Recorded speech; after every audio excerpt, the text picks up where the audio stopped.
All right, welcome to Tabletop Gaming with Juice. Tonight we are going to be playing in a episodic campaign.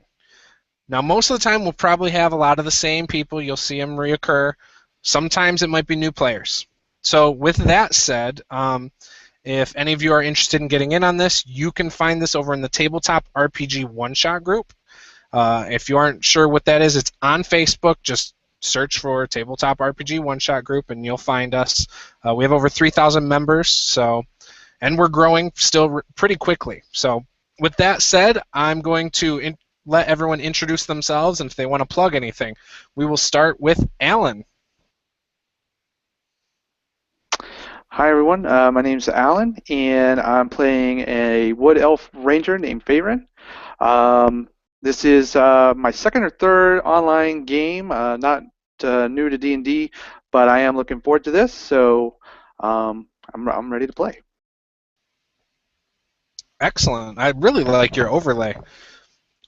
Thanks. I crafted it myself, and I'm more than willing to pass it out to other players and GMs who want to go for the same sort of look. I find it handy just to kind of give the GM some notes since they can't see the character sheet or don't have to keep asking for armor class and that kind of stuff. So, Yeah, that's really cool. I like that. thanks. All right, next up is Andrew. The Andrew Armstrong. Sorry. Indeed, we'll have to work on that. Good evening. My name's Andrew. I run the Dawn Forgecast YouTube channel, and tonight, and hopefully in the future, I'll be playing Cosmar Craghammer. He is a dwarven war cleric we went with Torag, I think, the Pathfinder deity, unless there's any other dwarven deities in this setting. He is a chaplain in the military order. Somewhat stoic, somewhat quiet, but very, very astute at paying attention and listening to others, and a very formidable warrior himself. And I'm very excited to join with my brothers in arms tonight. Excellent. Yes, you can use any deity you want. It's a melting pot. If you want to use the Forgotten Realms, Eberron, whatever, it is all acceptable here. Next up is the other Andrew, SR2 Joker. Hey yo to everybody out there in YouTube land and the interwebs. I'm Andrew Knapp, aka SR2 Joker, run SR2 Joker on YouTube. Tonight I am going to be playing Yorick Tightbelt, a halfling paladin who worships a star constellation that looks like a frying pan. His holy healing is done through food, and he is on a culinary quest. Love it. I'm excited. And last but not least is Samuel. Hi, Internets. I'm Samuel. You can just find me on the one-shot group as Samuel, where I run and playing games. Tonight I'll be playing as Grim Dundragon, aka Pinkie, the 11-fingered dwarven bard. And I have a little character introduction, if you'd let me read it, Juice. Yeah, definitely. Go for it. Hi, name's Pinkie. Me mum named me Grim Dundragon. Last of the Dundragon clan. Not really. I just say that for dramatic effect. Truth is, me mum's been on me back to visit home ever since me dad bit the dust. I had a rough time in my youth, but the army straightened me out, put me on the straight and narrow. Hope some things stay in the past. But me dad always said to me, Grimmy, and don't ever call me Grimmy. The past has a way of catching up with you, and I have to hope that he's as wrong as he is dead.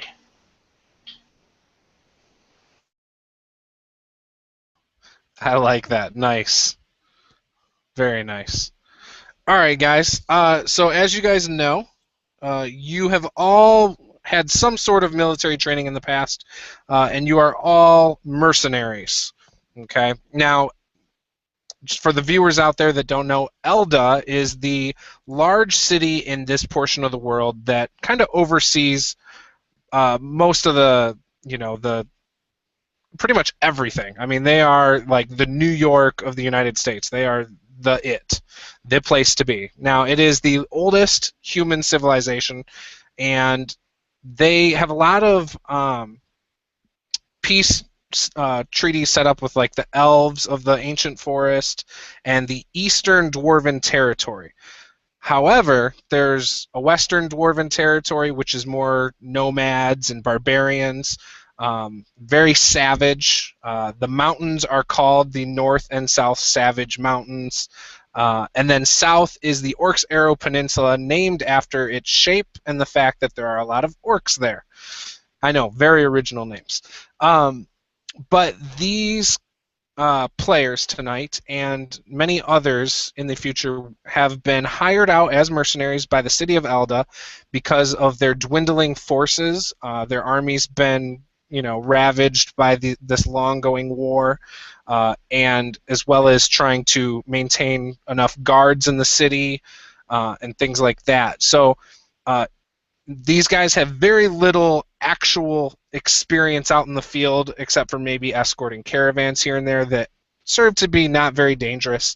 But that is all about to change because their latest assignment was to travel south to the Orcs Arrow Peninsula, or just north of that, to the South Savage Mountains area, and meet up with Bastion Aelvink, who is in charge of the current set of soldiers down there right now. Now, they're going to be they traveled out this direction with about 40 other mercenaries. Okay, and when they left, they traveled down the mountain pass, and it was pretty uneventful.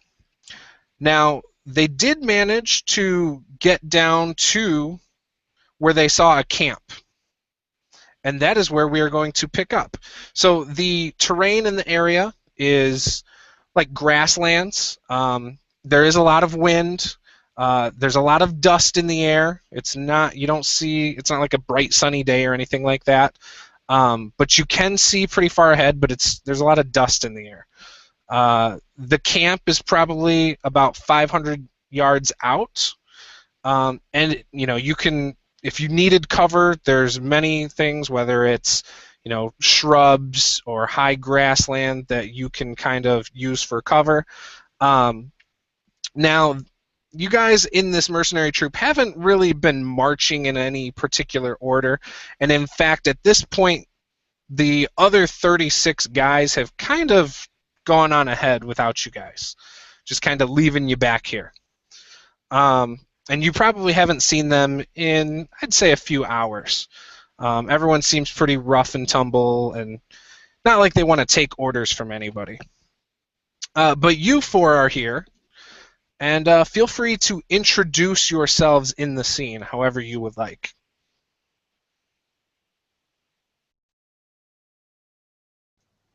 Alrighty, I'll go first here. Yorick is a large, portly halfling riding on the back of this leather-barded mastiff. He's swaying back and forth. He's holding up a frying pan like a shield on his left shoulder, and he's carrying a lance couched underneath his arm. And as he's kind of swaying back and forth in the grass, he won't shut up about his previous military record, and he's making sure everybody knows it. Now, we haven't worked before here, guys, but I'll tell you this. Back where I'm from, they didn't call me Mr. Tightbelt, and I don't want y'all calling me Mr. Tightbelt either. I was the cook. They called me Cookie, so you guys will call me Cookie. You got that? Let me get this straight. I'm traveling with Cookie and Pinkie, and, well, you... Bowman, I'm sure you got a name ending with IE too. Well, let's hear it. My name is Faerun, Dwarf. But our alliance is out of convenience. Let's just not make it an inconvenience. There's truth to that. And you see this dwarf kind of sidle up alongside the cleric, and he leans over to you, kind of looking at you underneath the brim of this feathered cap, and he says, "Oi, so I heard you're a priest, right?" A cleric of Torag, aye. Oh, that's all well and good, I'm sure. We Dundragon sing We're not particularly religious dwarves.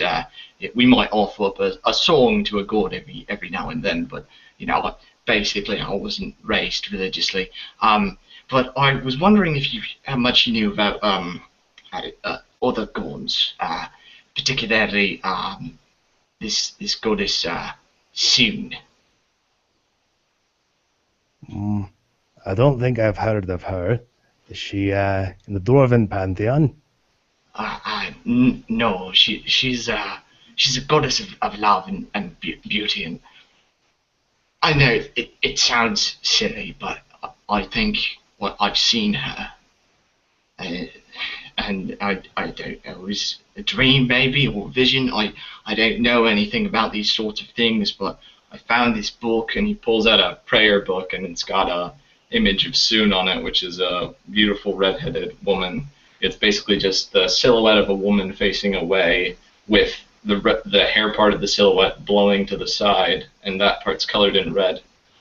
And he kind of flips it open, and you see it's got full of prayers, but he's also scrawled all sorts of poems and drawings on the sides. He says, yeah, you don't recognize any of these prayers, or? Well, I pass it over. I'll take a look at it. He kind of hesitates and kind of passes it over to you. He says, don't pay any heed to the scrawlings. It's just, the songs I've been working on. Your personal devotions. I understand. Very interesting. The other two. Do you have any goddesses or gods you follow that I should be aware of? I raised my lance and pointed up towards the day sky. Yeah, I follow a god up there somewhere in the sky. Huge constellation shaped like a frying pan. Good for boiling eggs and bacon. Serves me well. And I rub my stomach. Well, I doubt you dwarves have much heed for the oak, but we elves pay our homage to Rilliphane. Roleplaying. Some kind of fish? Ugh, dwarves. No. Oh, he's a halfling. Is that some kind of joke there, wise guy? Now, gentlemen, if you haven't noticed, we happen to be out in the wild. Mercenary company gone here to deal with the orc incursion. No need to be bickering about our racial differences. Too much in common. Likely that we'll be dead in a few weeks anyway, so why don't we enjoy our time in the meanwhile, huh? Aye. As long as I have food in my belly and a song on my lips, I'm a happy dwarf. Well, that might not last too long out here, but we'll see if we can make it happen. And as we continue on our way, you see he pulls out a dwarven fiddle, which is strange because it's made of kind of like scrap metal. And he pulls it out as you're going and starts to play it, and you actually notice he's got 6 fingers on his left hand that's also playing strings as well. Very interesting. Well, brothers in arms, it would be good for us all to discuss our tactics and capabilities since we are out here as soldiers and warriors. Now, I go first. You can find me in the front lines. Me handy warhammer and shield, they're never far from my side. And this hefty armor, quite well forged, I will say. Though, I suppose it's seen some wear and tear. If you need some healing, you get in a scrap. I'll tend to your wounds, you don't need to worry about that. But sometimes I might get a bit carried away, and Torag's wrath get poured out a bit. Hopefully, you just stand nearby and don't get in the way, but I'm happy to be at your side as needed. What about the rest of you? What can I count on you when things get into the thick? Well, my speciality is as a cook and a quartermaster, but I've been known to take a pretty fierce beating, not go down. Not got a glass jaw or anything like that. You probably see me up front with ya. I'm pretty good with a shield. I fight, and I sing as my swords make beautiful melodies as they soar and cut through the blood, painting sheet music onto the earth. I stalk my prey, and when I find it, my bow shoots true. Should I die this day, I hope that I die with an empty quiver.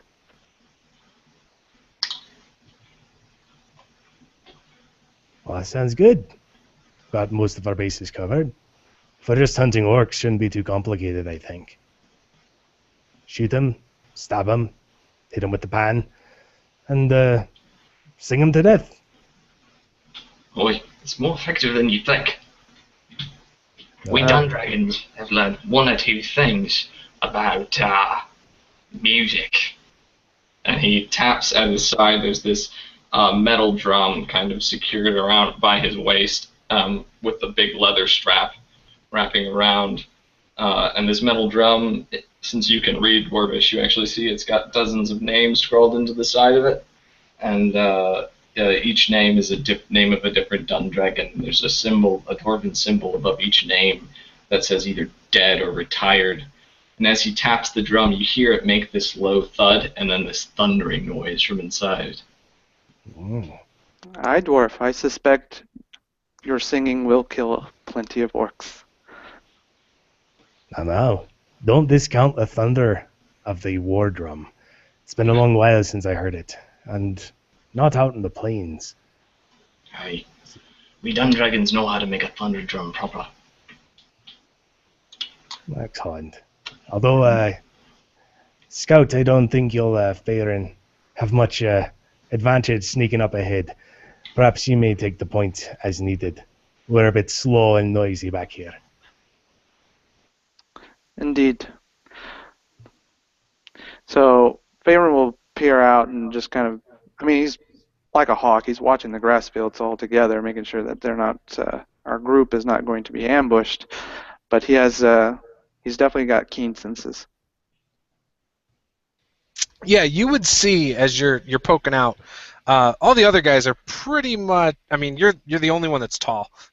Everyone else is about your waistline. The dwarves might be slightly taller than that. But as you're peering around, you can see where all the tents are, and you guys have closed the distance to about 100 yards. And you see clearly at the back of camp, nearest to you guys, a whole bunch of soldiers that are injured. They're not dead. Well, some might be dead, but a lot of them are injured. Arrows in them, crude like daggers and swords in them that are clearly orcish. You see some that aren't necessarily orcish, and you see that they're actually loading these people into a wagon that they have there, a really large 8-wheeled wagon. And some of the mercenaries that you would recognize from traveling with you earlier have already been put to work to help them get into the wagon. You see some horses that are fenced in off to the side, and they look a little bit dehydrated. They're panting and they seem very thirsty. You don't see a trough or anything there for them. And in fact, some of the soldiers that you see that don't appear to be wounded seem very tired, dirty. Clearly they've been out here battling and digging in the trenches to set up camp.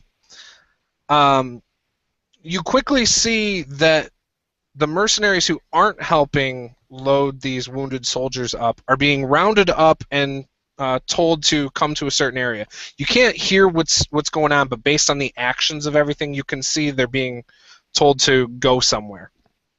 Go ahead. So I look to the group, and Faerun pulls, this whole time he's been wearing his cloak overhead to kind of keep the sun out, but he pulls it back and he reveals his dark kind of black, but it has a green tint, and he's actually got like war paint on his face. So unlike high elves that you may have seen that look very tall and regal, he actually is tan and stout and a little bit more well built than a standard high elf. And he kind of grimaces as he takes notice of the orc arrows and blades, and he kind of just spits to the side and he looks back at his companions. Signs of battle. Orcs. Be on guard. It looks like they're rounding up the rest of the mercenaries. Come on. And he kicks his horse and gallops on in to make sure that he's not going to miss an opportunity to put a few orcs down.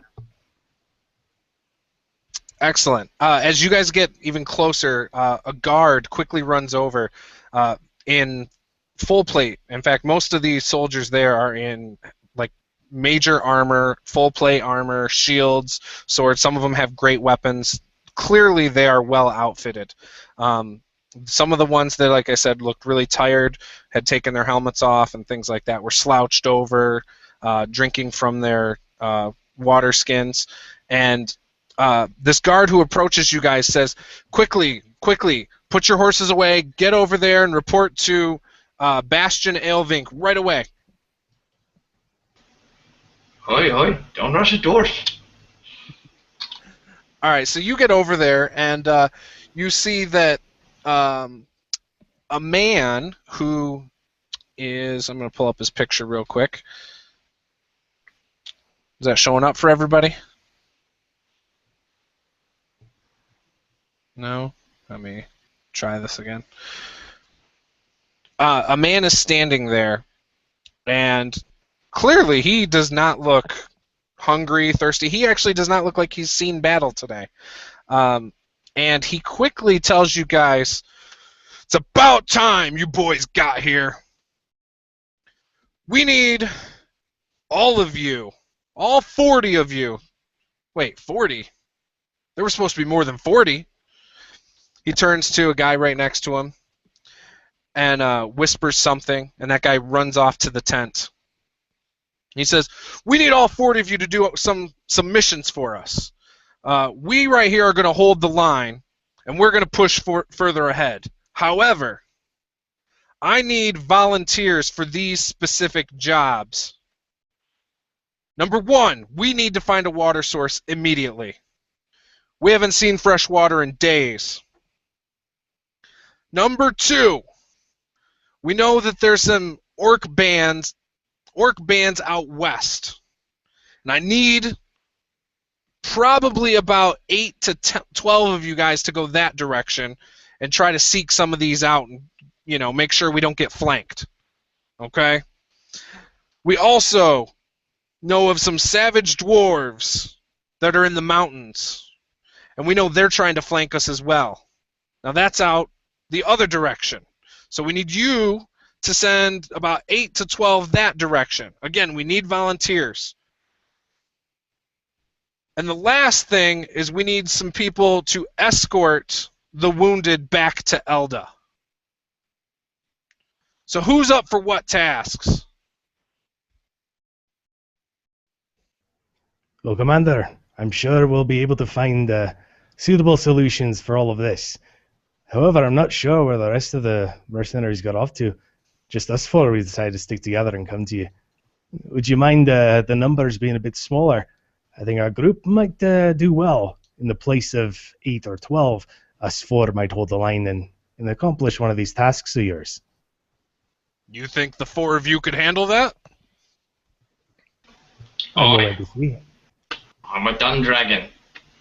We Dundragons, we're noble warriors. You can call me a bard or a skald or a minstrel. I like to think of myself as a fighter who can carry a tune. Named Pinkie. Oi, and he waves his 6th digit on his left hand. Oi. He paces back and forth in front of you, and he looks over at Yorich and is looking down at this weird configuration of armor and what Yorich calls a shield. Hey, buddy. Well, yeah, you got a problem? Your eyes look a little bit stuck. Have you seen battle before, Have I seen battle? Oh, look at this sucker. Fool's born every day. Of course I seen battle. I'm a soldier. Why do you think I'm here? I'm a mercenary. I can cook too, but it's not a sin to have good food. He just shrugs and chuckles a little bit. The attitude on this one. He walks over to the elf. I like seeing men of equal stature to myself. These two over here look really hardy. Keep an eye on this one. And he points back at Yorich. And then he steps in front of Kozmar. Is that how I say it? Kozmar? That's his name. And he says, you clearly seem to be leading the pack. Since you volunteered, which of the 4 missions do you think that you guys are up to the task for? Well, begging your pardon, Commander. I think it's best that we discuss that first. All right. I can tell you my guys have been busy fighting all morning long. By the way, it's late afternoon now, coming up on supper time. And clearly there isn't any smell of food or anything in the area. They seem like it's been a while since they've eaten a good meal. And past the camp, now that you guys are in the middle of it, you can see that there's guards, not guards, but there's like legions of men that are standing almost in formation in case something were to try and ambush them, almost in like a phalanx kind of, deal, but in long lines and 3 rows or 3 men deep. And there's probably 800 men here, in this camp altogether. And so he turns to you and he says, well, I can tell you this. We sent the last group of mercenaries a few days ago to the mountains. We haven't seen them come back, and they were searching for fresh water. We also sent another group before that out to the mountains looking for water, and they actually had a guy come back who survived and told us about the dwarves, the savage dwarves out there, those barbarians. So I don't know how safe that is, but it's pretty dangerous, I would assume, especially for a group of 4. As for orcs, we've managed to pick off most orcs going up the east route. I think number 1, though, is trying to find a water source. I'm not sure how many more days we can all stay out here without fresh water. Well, I agree. Just give us a moment, sir, and we'll get right back to you, and you can trust us to deal with at least the most pressing issue. Just a moment, and I'll gather the other 3. All right. So, clearly this camp is in need of a morale boost. Water could do that, as could good food, which I think a couple of you could provide, and song and entertainment. What do you think? 4 missions, 4 tasks, all different directions. One of them takes us right back to Elda, though I do wish to watch out for the wounded. I am a bit itching to get something done here. Not too interested in sitting around when there's so much to be done. What are your thoughts? Well, I say there's little point in fighting if we'll run out of water. Agreed. Though my bow hungers for orc blood, water and food are necessary. Aye. And as Dundragons are Western dwarves themselves, I take no pleasure at arming against them, but these are brutes.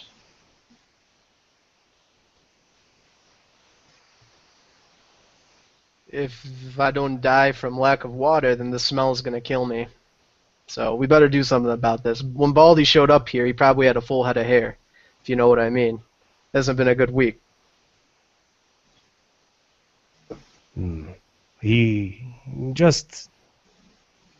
He's a high-ranking officer. It may do well if we wish to stay together and work as a group, to respect the chain of command. Just a bit. I'm a mercenary not by choice, sir. I was in the army, but I got discharged after a few choice words to a superior officer. To be fair, he deserved it. Well, you know what they say, coin buys everything, even my loyalty, so I can hold my tongue. That's not a problem. We'll do what this man wants. Right, so let's find a water source. Well, it seems like the most pressing issue. And, Yorick, if you need to let off a little steam, I'm available to listen.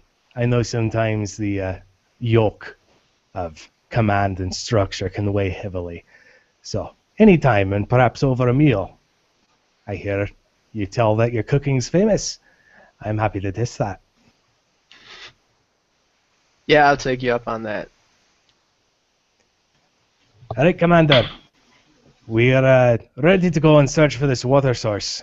Clearly, the men that are in need of it can't get too much further without it. So, point us in the right direction, and we'll find it for you. You have no doubt. A few days ago, we had some rangers that were part of the last mercenary group. And based on their expertise, they claimed that it was very hard for a natural water source to be found above ground. Now, that's why we've sent people to the mountains. And the reason it's hard is because it gets very humid. Obviously, today it's not that humid. But when the sun is out, it gets humid. Now, water evaporates quickly. You'll find that out in this area. So the only place we can assume to find one is probably in the mountains. So Feyrin, at this information, he actually bends a knee and he dips his hand into the soil and kind of looks at just the overall terrain and looks towards the mountains. Could I make a nature check and actually see if what he's saying is true? Like, would a water source actually be more towards the mountains, or is that information lacking? I'll give it to you based on the fact that you're a ranger. You would know that the climate here can change very quickly. It can go from extremely dry to very humid in the matter of a couple days. Okay, and part of that could be because, well, you know, because of the mountains possibly blocking wind trajectory and everything. It could be magic. You know, there's really no telling. However, you know that it can go from extremely dry and barren to the next week being like being here in Michigan, which is very humid. So you would know, though, that in this area there aren't a lot of water sources through here, and that they would tend to be underground where they're protected from sunlight. So yeah, that's what you would know. Okay, and what about game? What kind of game could be expected to be out here, since the men are lacking in food as well? So, give me a check for that.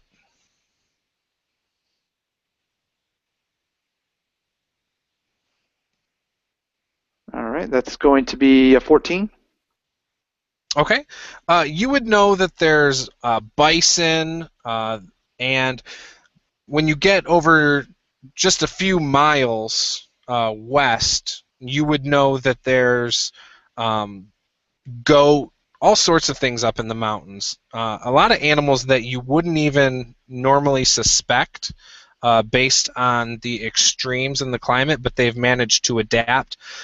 There's mountain bears. But yeah, all sorts of different things that could be eaten, and they have a lot of meat on them. So, based on your check too, I'll say you also know of centaurs in the area. They don't typically work with other races or anything. They're usually to themselves, and they're usually in groups of 4 to 12 by themselves. Okay, with that, I look to the commander, and I kind of just stand up as I dust the dirt off my hands. Tell me, Commander, have you had much interaction with the centaurs in the area? We haven't seen any, actually. If they've been around here, they've managed to avoid us. I suspect if we come across any water sources, they may be guarding them. That's quite possible. Well, I have to say, it's always been one of my goals to eat the horse part of the centaur. I don't know if you guys would call that cannibalism, but I think it's kosher because I'm leaving the man. I think it sounds good to me. So you're saying that it's cool if I bring it back here, I cut it up, I serve it out, and me and your men, we eat it, we have a good time, everyone's happy. Only the horse part. Only the horse part. Sounds good, Cook. I think I'm gonna like it here. All right, are there any supplies you guys might need, you think? Well, perhaps I can say with some confidence, Torag's blessings and all, as many water skins as we can carry. We'll return with water overflowing. He waves to the guy who had left and went into the tent, and he comes out with a whistle. So he's just, and this guy comes out. Hey, go get the water skins. He's like, but sir, just go get them. So he goes and gets them. Comes back, and he has like a backpack that is huge. I mean, this thing is almost, when it has like a spot on the top that ties. When he unties it just to show you how big it is, it's sleeping bag like size. It's huge. He says you could store as much water in this as you need to. It's going to be hard to carry back, but I would assume the 4 of you could do this. We would send you with a horse or something, but as you can tell by our horses, I don't know if they'd make it. If one of you has a horse, you could try and use that. There's a good chance you're going to lose your horse, though, out there. Hey, horse, I got a mastiff. It's a dog, it's fast. Whatever, get the job done.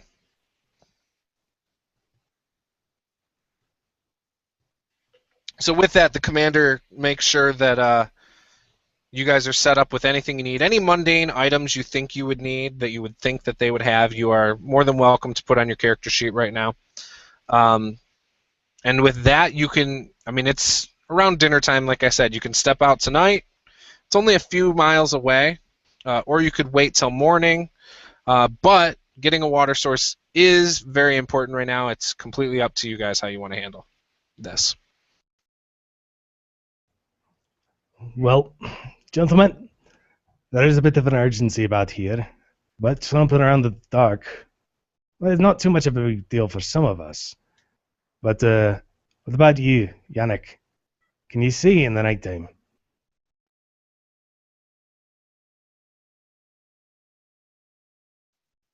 Not the best. Old age has had a pretty bad wear on my eyes. All right. Well, then perhaps we stay the evening, and just my thoughts.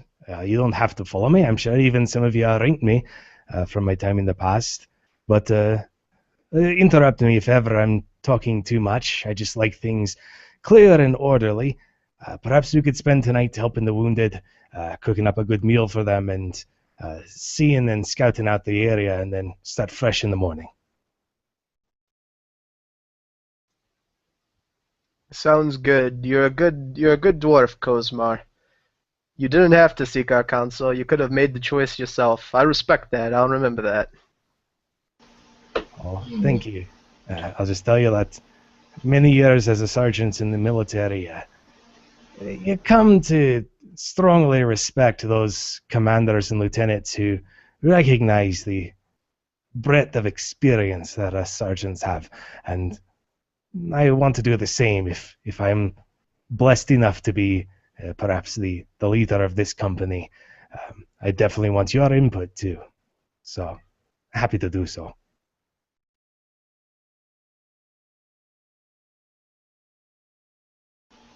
Grim kind of leans over and says, and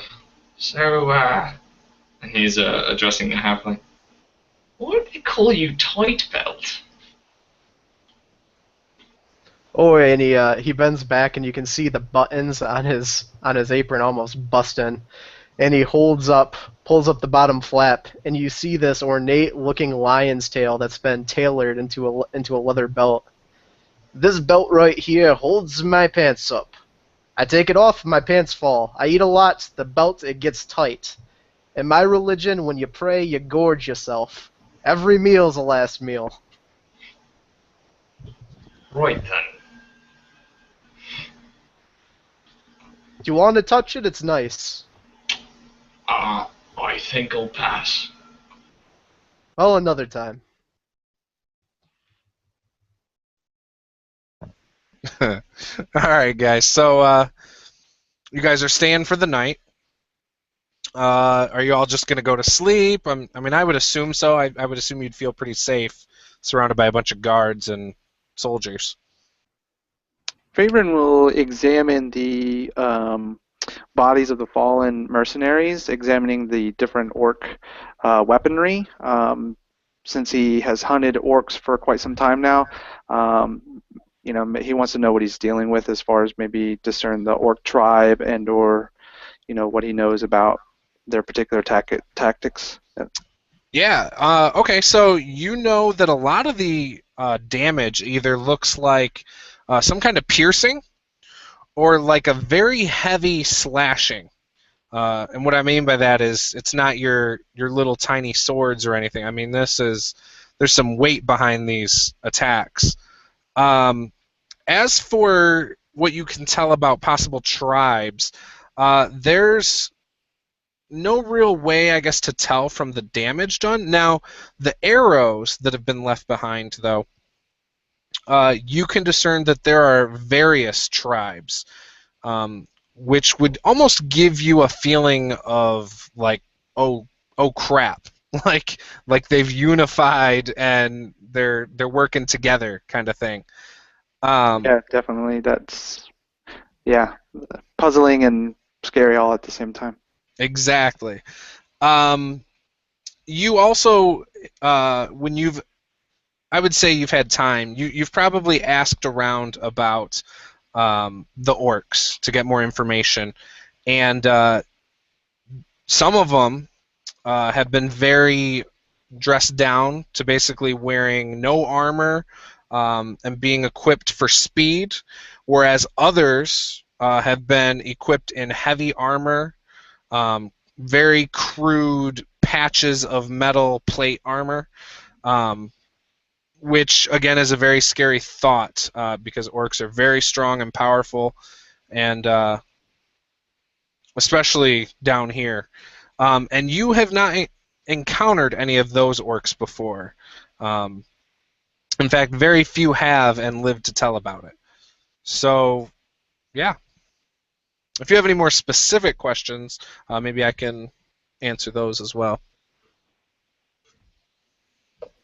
I'll let the other party members maybe discuss what they want to do, and if I have anything else, I'll come back. Okay.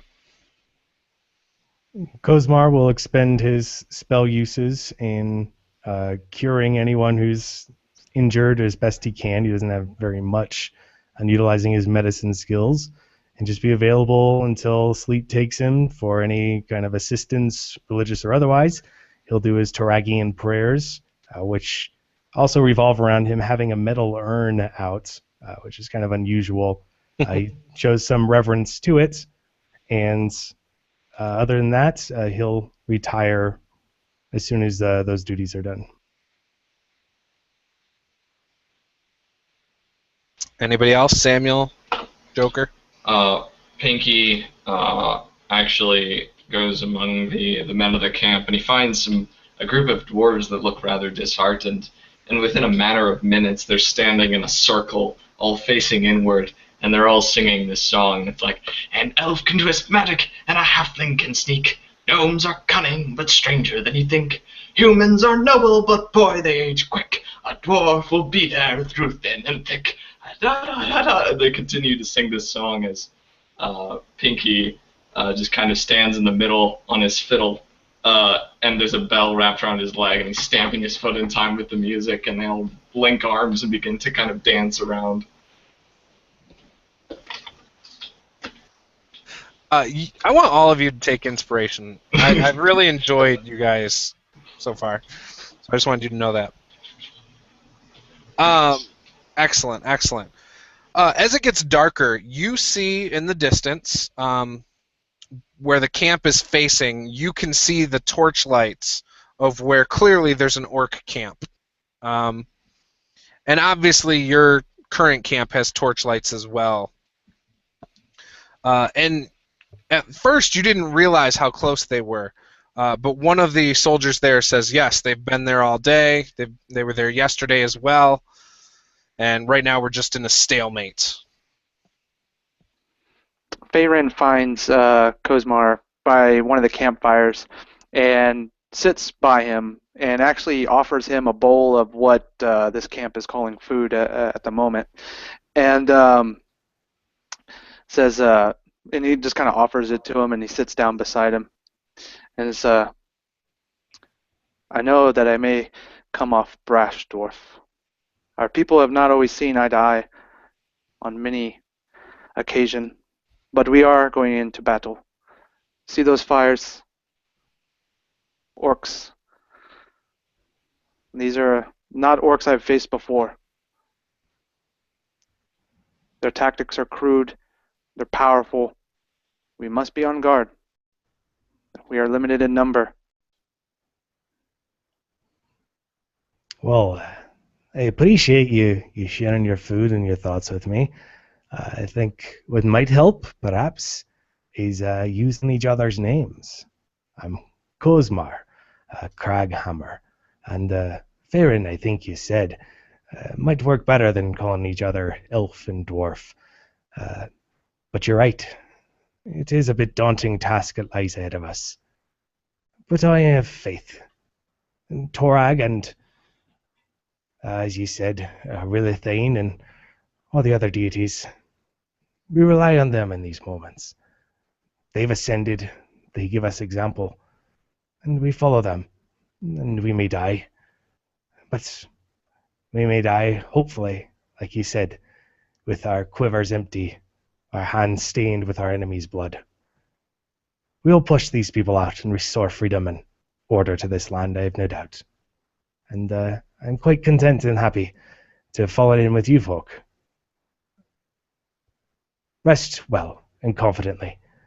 Tomorrow we fight, and there's nothing more glorious than that, for a righteous cause. So Feyrin extends his arm to embrace yours, and as you shake, he says, Kozmar, brother in arms. Aye.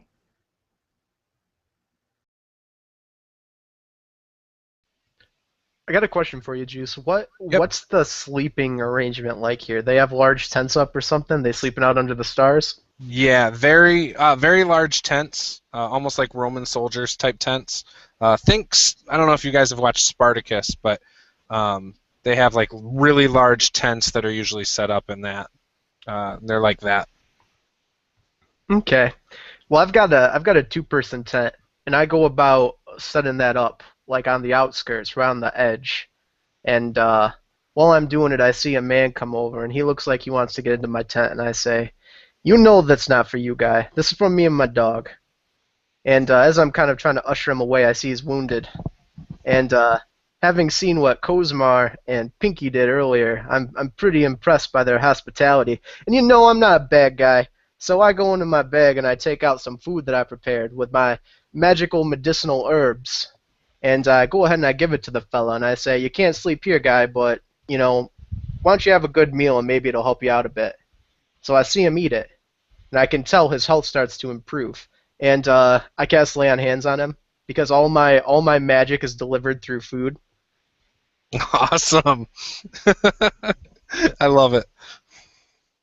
So the guy thanks you profusely. Thank you. Maybe this will do you better than it did me. And he hands you a sword that for you is very large, but it's a short sword. Do you wish to grab it? Hey, usually don't touch a stranger's sword. What are you doing, guy? I found it in battle. It's not mine. Oh, well, yeah, sure, let me see it there. And I take it, and I swing it around a couple times really clumsily in front of me, and I say, I don't really know too much about blades like this. But, yeah, it seems like it's kind of balanced as it's falling out of my hand. Give me a wisdom save. Okay.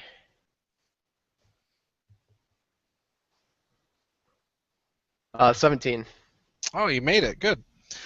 So you, upon grasping this sword, something kind of happens. It causes you to fumble around with this sword.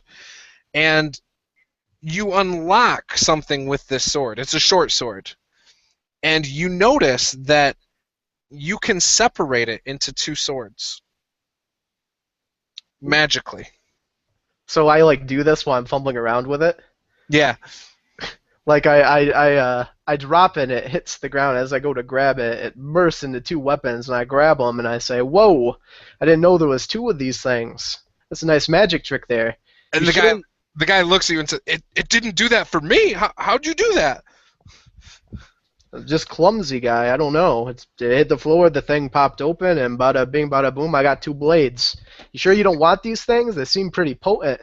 Because now I'm swinging them like back and forth kind of in front of me.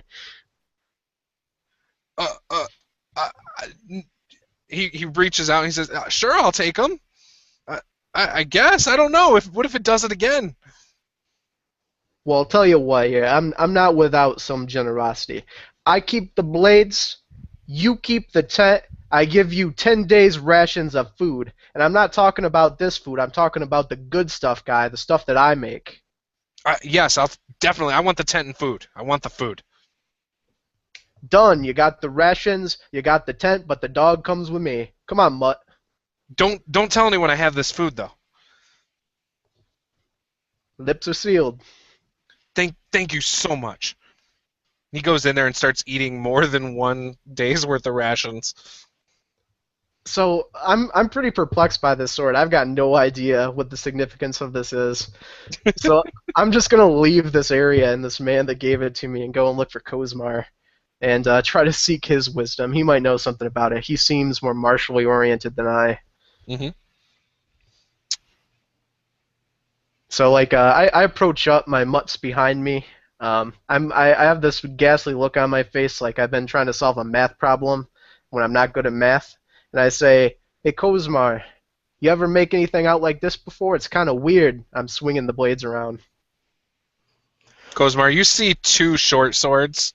They look pretty normal. I mean, just two short swords. You have some suspicious about them. Oh, yeah, that's right. I'm sorry. I forgot myself. They do this. And I clap them together. Does it form into one blade? Yep, it's like one short sword now. Like a magic trick he just did to you. Well, I have a way of discerning if it's a magic trick or not. I'll cast my detect magic and sort of reach out and sensing, oh, there might be something about this. Yeah, are you gonna touch the sword? Yeah, he'll probably need to do that to detect it. Yeah. I'll Okay. give it to you. Like I'll turn it over and hand it to you. Give me a wisdom save. Okay. +5. 23. Oh yeah. So when you touch it, it does the same thing. In fact, as you grasp it, you feel it like kind of click, and then there's two swords in your hand. And before it clicked, though, you noticed there was a dragon on the hilt, or not on the hilt. I'm sorry, the on the butt of the grip. And when it's two swords, though, it's gone. It's no longer. There's no dragon there all of a sudden. You know that these swords, basically, if you hit with one, you hit with the other. It's, whatever you do with one, you're doing with the other. It's like a twin action. So you'll only, meta game, you'll only hit, or only have to roll once to hit, but you'll have to roll twice for damage. Well, seems whatever you've come across is magically imbued. These swords acting in concert, it seems. Where'd you find it? You didn't have it a few hours ago. I met a man and he offered it to me because I gave him some food and I took it and started swinging around and these weird things started happening. So I was nice to him. I gave him some more food. We made a trade. It's mine now. It's not something I would use. Maybe there's somebody else in our outfit that might use it. I do not know. Well, if you notice that, and he'll flick it back so you see the dragon, some sort of inscription there. Perhaps this is the property. And, well, wherever this man found it, it served the previous owner not too well since he found it on the ground. I'd be wary about using it too often until we have a little more time to understand it. But you're right. If it is potent, we should make good use of it. I'm not too familiar with, well, I guess we're familiar with all the blades. Well, then maybe one of the other twos could make better use of it. If not, I haven't been beyond utilizing a sword from time to time, but he hefts his hammer. But I have my preferences. And let me add, your food is getting a better and better reputation. Hopefully I'll be able to enjoy some of that too. To give a whole blade over for a small meal. High praise, I'm sure. Yeah, well, when we finish this mission here, maybe we'll end up eating some horse without the man, as the man said, because that would just be wrong. And I roll my eyes. Grim stumbles into the room and he says, Kozmar, can I have that book back? Of course, I did have a few minutes to look at it. Very elegant, very beautiful, I would say, if that's kind of the right thing. Hopefully it's not distracting you too much. Not too much in here for a hardened warrior, but like he was saying, perhaps something to look forward to when things are all said and done. Right, I need to finish something. And he kind of takes it and opens it. He pulls out a quill and ink and hurriedly begins scrolling. And he's just kind of talking to himself. And he says, "Summer's bloomed, winter's grey. I sing a song of the day that I would see. That hair so red atop that pretty, pretty head." And he finishes it with a flourish. And then he looks up and realizes that he just said that all out. And he goes, "Work in progress." Slams the book shut, puts it away. He notices the sword and says, "Oh, what you got there?" Oh, well, by all means, why don't you check these out? It's something I found. Appears to be some kind of magic trick. Magic trick. And once again, doing my thing. I'll take one sword and I'll make it into two and I'll swing it around in front of me. Because that's how I demo. Pinkie, you're a bard, correct? Yes. You actually have heard legends of the double dragon short sword. And you would know of a sword that can turn into two or one with the right person or right people. He nods and says, I've heard stories of this one. It's the double dragon short swords. Very strangely you happen to find it. It's almost like it found me, truth be told. I was setting up my tent and a guy came and I kicked him out and gave him some food and he gave me the sword. I'm sure it's rather valuable. And you see a strange look of greed momentarily flash through his eyes, and then it goes away, and he says, never mind. And he taps his side, and you see there's two short swords by his side, but the scabbards are unusually thick. And he says, I have my own weapons. I'm quite fond of them. Now, Pinkie, I've seen those eyes before. You can't fool me like that. Your eyes widen, Pinkie. They are widened like you were a hungry man looking at a ham sandwich. I know what that means. You want the swords, Pinkie? You want them? No. Greed Greed is bad. Hey, what's greedy? There's a sword. It's legal. I own it. Pinkie, you want it? You take it. No, no. Besides, these swords I've got right here, genuine Dundragon craftsmanship. These magical weapons, they have a certain wildness about them I'm not particularly fond of. Well, okay, I'm not going to make you take it. I'm not going to force you to take the sword of legend. That's fine. I'll keep it. Thank you. Perhaps the elf could make use of it if you're so quick to give it up. That is true. I think he might be interested. I should check with him. That's a good point. Anyway, it's about the time that I retire. And he'll exit the tent and set up his own, bed and fall asleep beneath the stars. Well, it's turning out this is a tough sell. I'm going to go find Faerun. Have you seen him around? He was scouting the outskirts of the camp.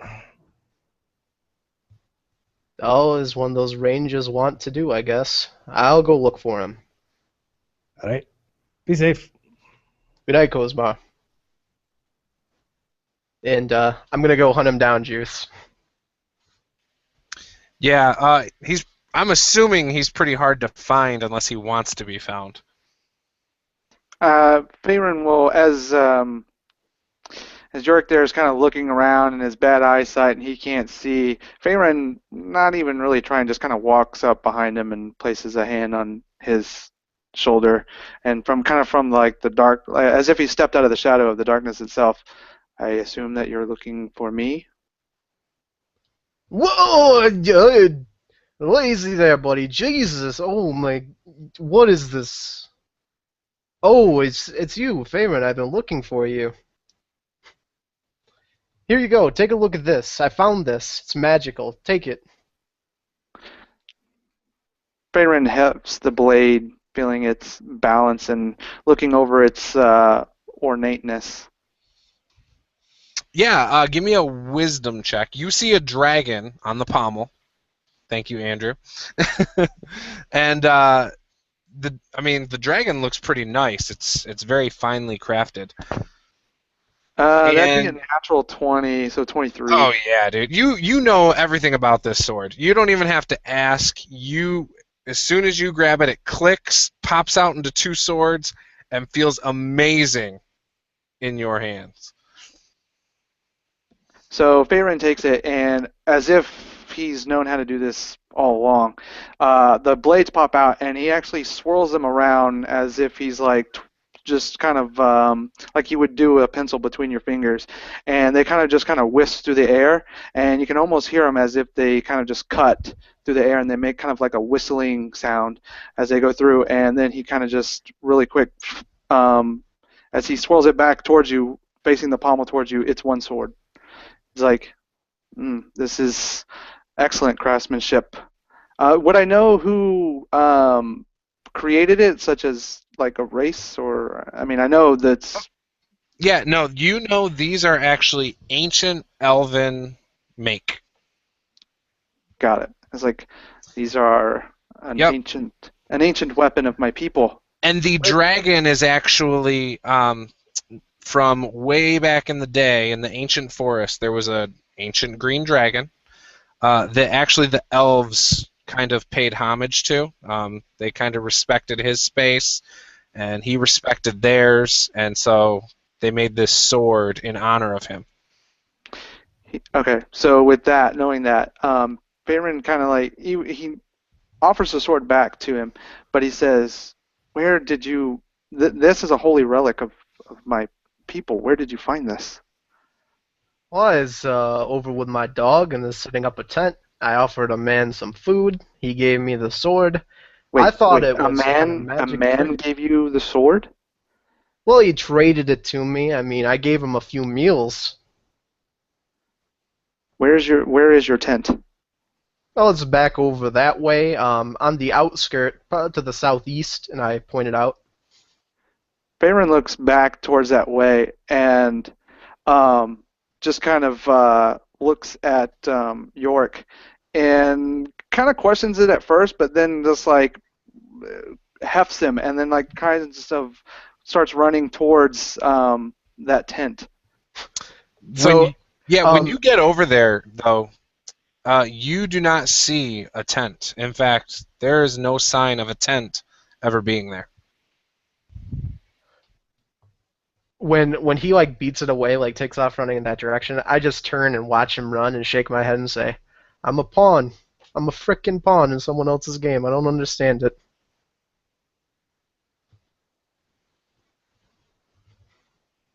Nice.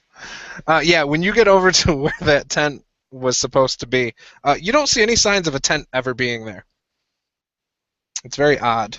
So no signs of anything, like tracks, no footprints, nothing. You see what appears to be halfling footprints. Oh, right. Okay.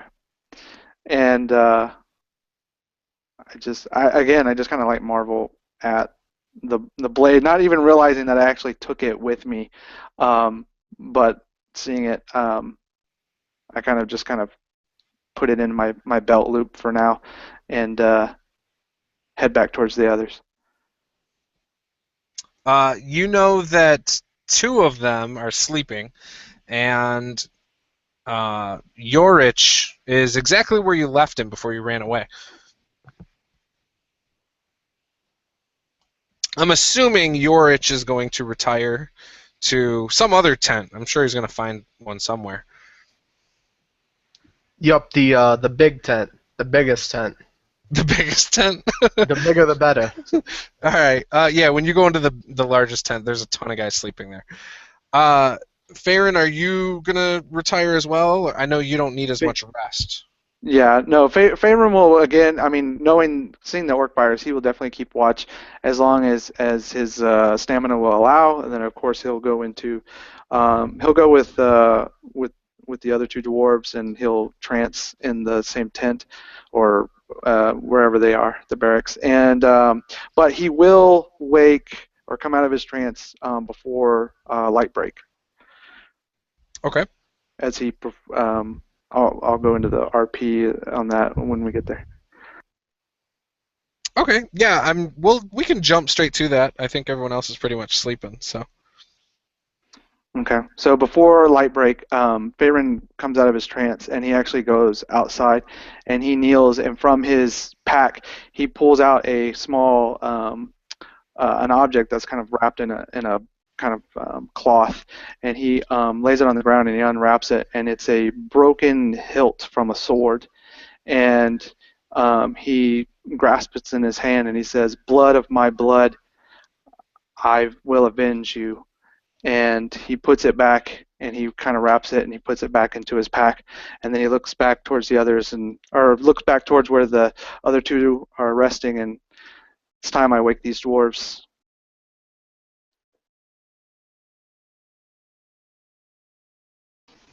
Yeah, you can see not too far from your feet is Pinkie just kind of lying on a bedroll, just kind of sprawled out, snoring loudly in a typical dwarven fashion.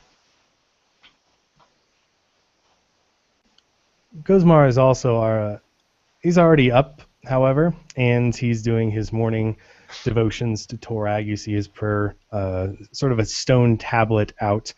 He's got his hammer next to him, already into his armor.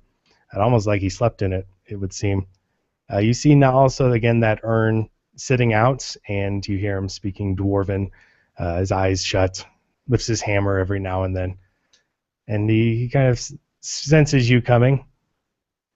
Good morning, Faerun. Good morning. Are you prepared? I think so. It's a good day. The air smells fresh, well rested. Yes. Torag tells me today is a good day to fight.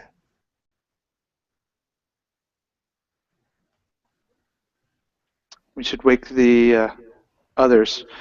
Perhaps you will wake Pinkie. I will find Yorick. Oh, excellent. And perhaps you can convince Yorick to fix us up some breakfast. Quite inspirational, I hear. Indeed. Yeah. And I see you ended up with that blade of his. Did you figure out more about it? Faerun kind of looks back towards it and kind of grips it and then lets it go. Because, yes, actually, it is an ancient elven blade. Its history goes way back to when my people actually paid homage to a green dragon. Hmm. If it is, yeah, it's a good thing it ended up back in your hands then. I will indeed have to take it back to the ancient forest. But perhaps not before some orc blood is spilt with it. No. Indeed. Proper homage, I think. All right, I'll get this one up. And I will go into our tents and in Dwarven nudge Pinkie awake. Pinkie kind of stirs awake slowly. You're so. He kind of looks up at you. Who? Oh, Cosmo. And he kind of gets up, his body, and lets out a groan. I've overslept, have I? Not too long. Here, let me help you with that. And Cosmar will grab his shoulder and headbutt him in traditional Dwarven wake-up fashion. As his head kind of falls back, he goes, needed that. Thank you. Pats your shoulder and kind of hurriedly begins getting all of his stuff together. He opens up a water skin and as he uncaps it, where it opens it up, you smell the stench of like very, very old ale, and he takes a big swig of it. I see you're doing your morning devotions as well, huh? Aye. Is this part of the worship of Soon? To be honest, I don't know much about the worship of Soon. I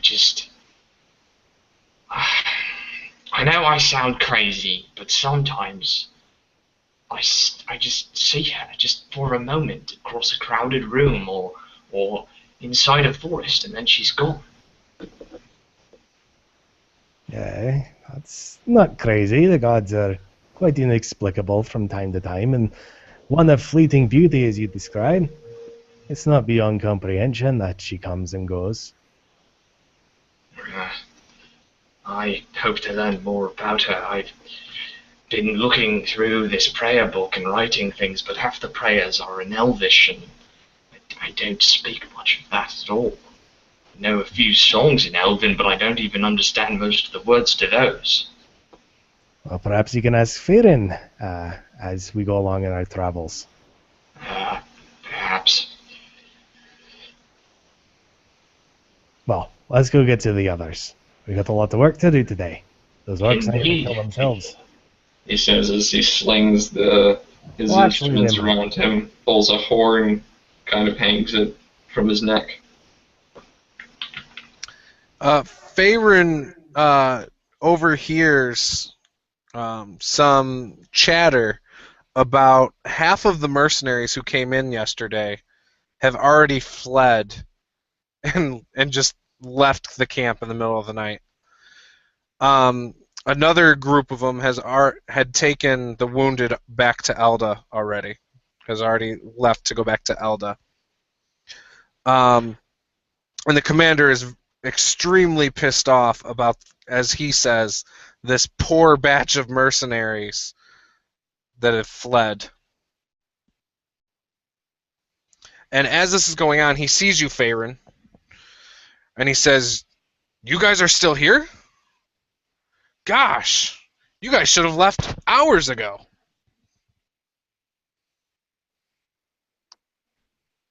What do you mean? Well, it's been sunlight for a long time now. Not really. He's just clearly anxious. and so you know he's over-exaggerating, but there is a sense of seriousness in his voice. I kind of look at him questioningly, and again, just kind of, we are making our way out of camp now. Unless you have something else. No, you're good. And he quickly starts rallying some of his men, and you hear a loud horn from the other side of camp. I quickly go and find Yorick, wherever he may have ended up falling asleep. So, when you come upon me, you see me sitting next to a fire, and I've got this large iron pan out on it, and I've begun to cook something that smells like bacon. Now I'm drinking from a tin of coffee, and I'm chain smoking cigarettes. You see a pile of them to my left on the floor. In the background, you see my dog, and he's on top of some guy's gear, and he's humping it and knocking it over, and the guy's trying to shoo him away, but he doesn't. And I look at Pharaoh, and I say, "Morning." I smelled something peculiar. What is it that you're making? And he kind of looks at it. He's never seen bacon. So, so he kind of just looks at it, and the smell, he can tell he's curious, and he's salivating at the smell, but he's all like, what is that? This, my friend, is bacon. It's a magical thing that my god gives to me. He shows me how to fry it. It's delicious. It's the magical thing of foods. I made some for you. I made some for the others. It's going to be good. I'm ready to go. Where are they at? They're preparing their gear back at the tent. Perhaps I should try this bacon from your god. Please do. It's nutritious food. It comes from the pig. Only the best parts, the finest parts, I assure you. So he kind of sniffs at it, puts it in his mouth. Do you want me to do like some kind of check juice to see how I make the food? I was going to ask, Farron, you probably have never had any kind of meat before, correct? Well, I mean, he eats game, but pigs are, I mean, other than like wild pig. Okay, so you have eaten. Okay, just check. Yes, Andrew, or yes, Yorich. I'm sorry, I should refer to your character. Okay, I've got cooking proficiency. Since we're dealing with bacon here, I'm guessing. Do you want me to do like what ability for it?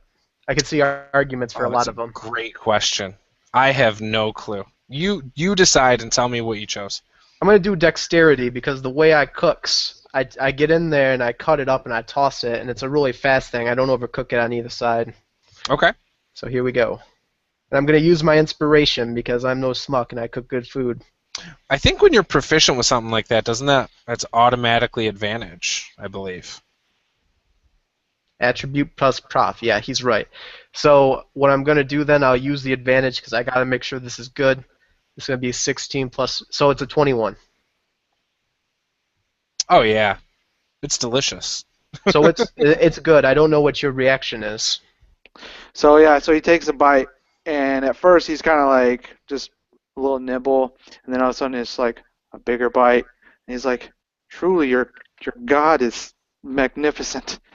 He's like, do we have to tell the others? Pinkie is already wandering in, drawn by the smell.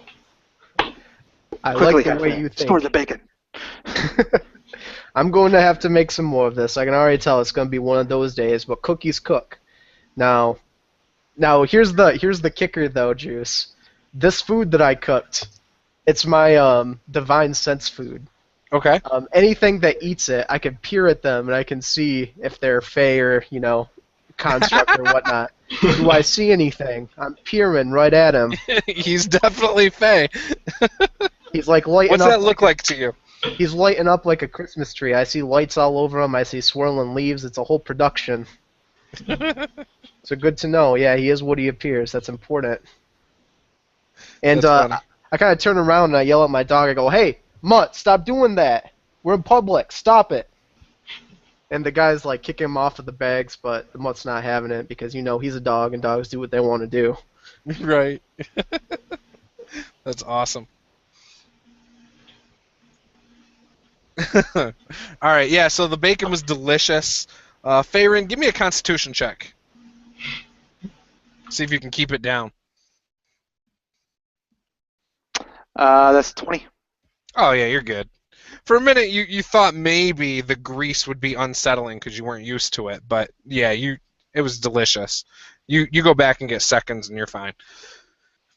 All right, so you guys do your morning stuff. You get your breakfast, and you start to march out. I think I found a new bond, by the way. Yeah, I like it. or at least cookies bacon. Right. So you start to march out, the four of you, and I'm assuming you're bringing your dog or any of your animals, or is it just your mastiff? Just my Mastiff. He's barded, he's saddled, I'm riding him. I got out my lance. Okay. And you're the only one bringing your mount, correct? Andrew, Dawn Forgecast is over here showing us his bacon.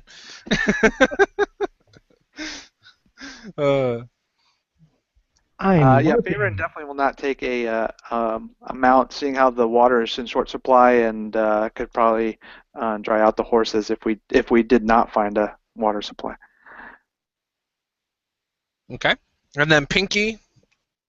Pinkie will probably just go by foot, and as we leave the camp, he pulls out his horn of his own, and he says, I know some people think it's obnoxious, but it's always been my tradition. and he lets out a great burst of sound from it as we leave the camp. Awesome. In the background, as you guys are leaving, you can hear the two armies marching towards each other, and it's not all of them. They're obviously leaving some back, but there's some going forward and clashing with each other. Also, now that you're in the sunlight, you can also tell that the orcs appear to have them outnumbered, and unlike the camp that you stayed in, they have a row of shields kind of blocking off their camp. Very large tower shields that don't seem to have anybody behind them. But yeah, so you guys march off towards the mountains, and it's pretty uneventful for the first couple miles. But everybody give me, what is your passive perception? We'll just go with that. I got the big 10. A 10? Yeah.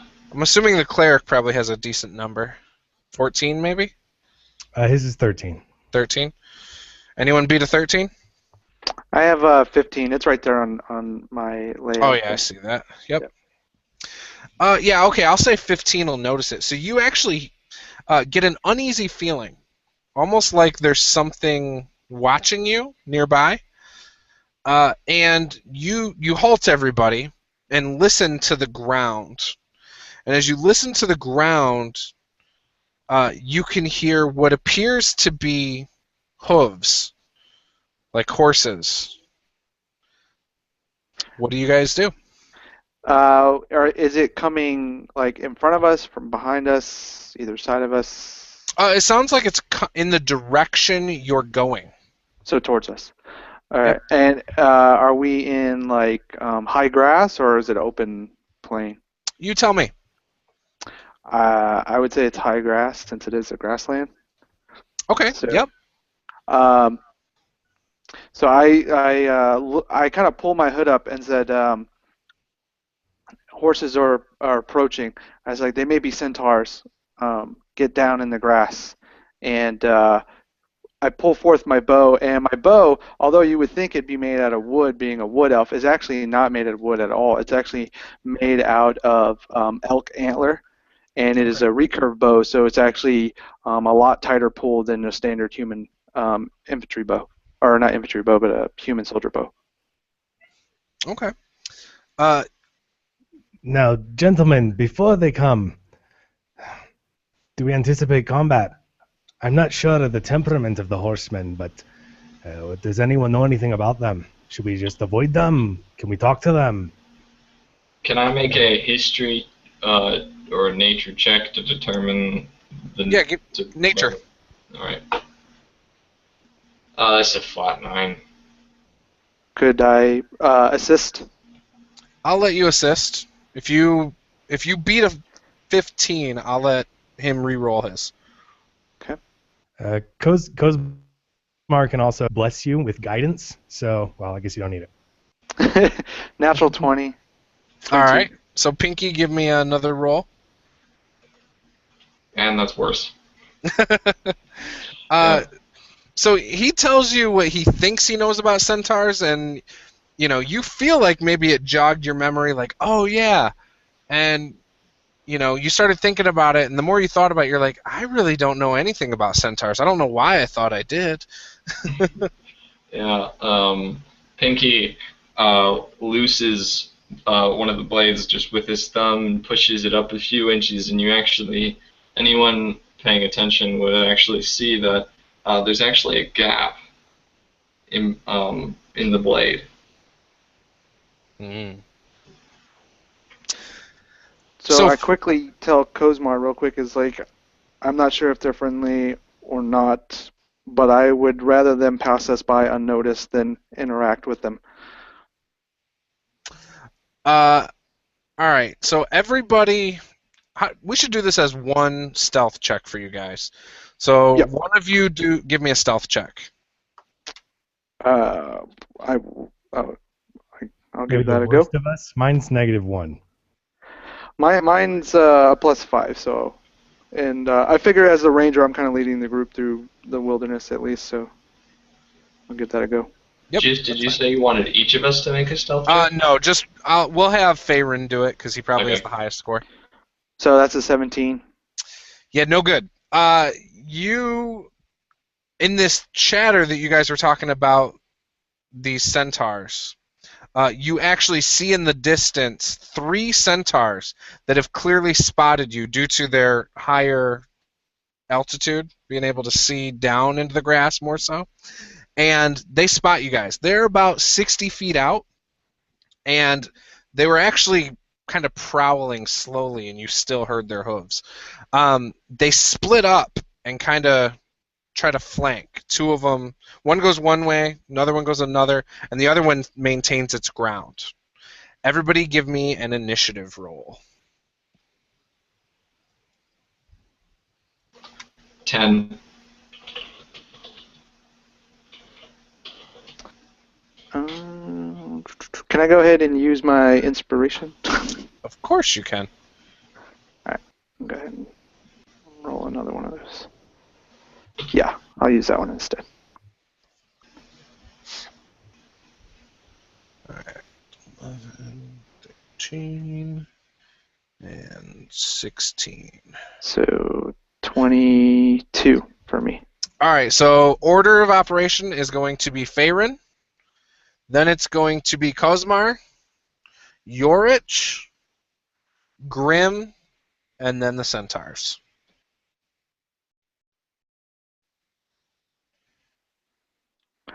All right, so Faerun, kind of with the grass blowing, it kind of the grass almost looks like water as the wind blows over it and it comes into waves.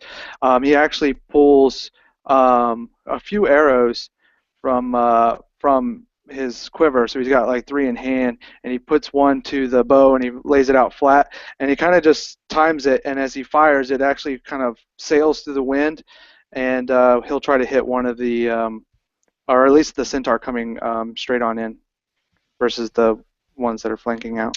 Oh, the one that's straight on is pretty much holding his ground. He's clearly got a bow drawn. The other 2 have pikes. All right. Oh, well, I'm gonna go for the archer then. So for sure. Okay. Yep. And give me your roll. So that is going to be a 16. That will hit. All right. And that is 8, 9, 10. 10 piercing. And where'd you hit him? I'm actually going to go for his, try to go for his legs. Okay. So you missed the front row of legs, and you hit him just like high up in his thigh and his back leg. And you can see his back leg. He starts kind of kicking it, trying to like wiggle the arrow out, but it doesn't happen. It's planted there. And Kozmar. He'll heft his hammer and shield, putting himself stockily in front. He raises his hammer up in the air. As Brugga the Fearless held his ground before the charge of the ogre horde, so shall we hold our ground this day. My fellows, to war. And he will bless the party, and they will all get, you add a d4 to all your attack rolls and saving throws for the next minute. Awesome. Yorich. Okay, how far away is this centaur with the bow? He's 60 feet? Yes. Okay. Well, for the action of my mastiff, I'm going to dash 60 feet forward. Okay. And I'm leaning over him tight, trying to conceal myself under the weeds because I'm pretty short. So you just see like weeds parting, kind of like a waves going through him towards the centaur. And then busting out of the end of it, I go flying, the mastiff leaping, me with my lance, and I try to lance the centaur in the chest. Awesome. Here we go. So it'll be 17. That'll hit. And Okay. because you were on a mount, do double damage. We're Okay, going to house rule that. I won't argue with that. We'll just go ahead there. That'd be 21. Oh, nice. You rock him, and he kind of does this weird twist when you hit him that just looks really unnatural. And if it was a person on horseback, you would have knocked him off and probably killed him. But because he's not, he's able to take the blow, it splits him open, and you just see blood just go flying into the air. Some of it happens to get all over you. Not that that's a bad thing. Yeah, well, I'm okay with that because I'm only damaging the human part. And he just scowls at you, and you can tell you hurt him really, really bad. And with that, Grim. So Pinkie draws forth these two blades, and you see these blades, these unusually thick blades are not thick at all, rather there are two blades on each hilt.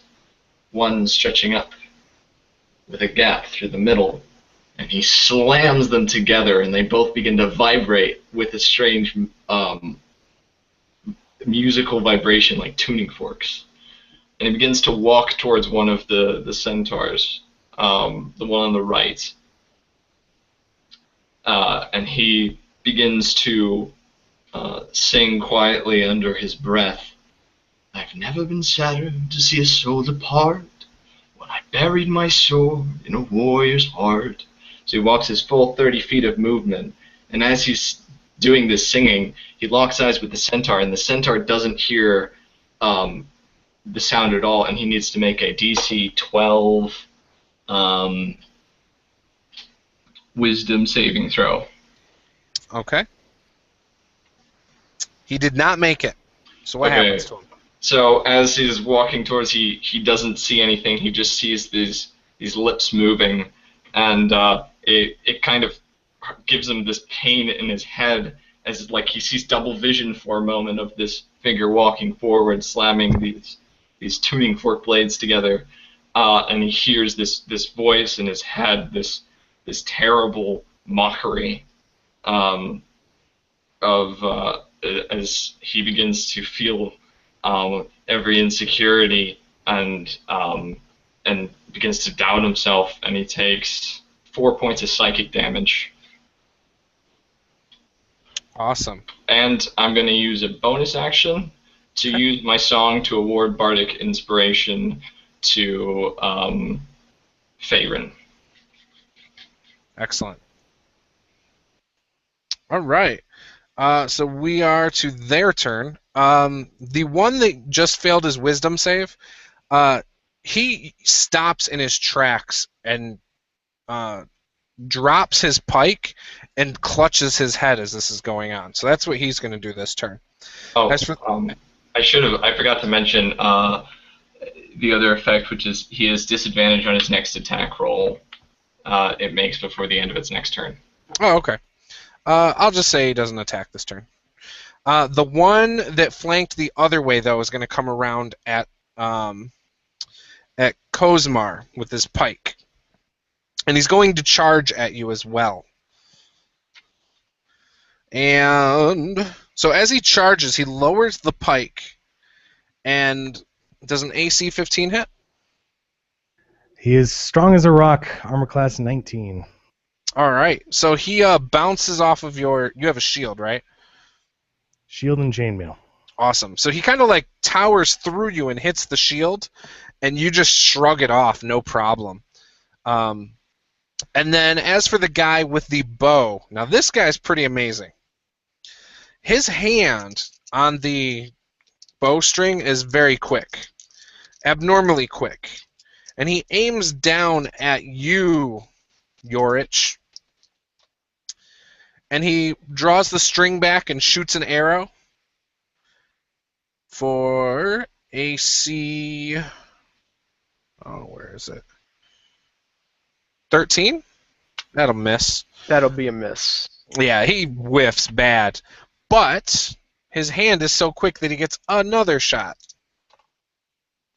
And that's a 21. Oh, yeah, that'll hit me. For 5 points of damage.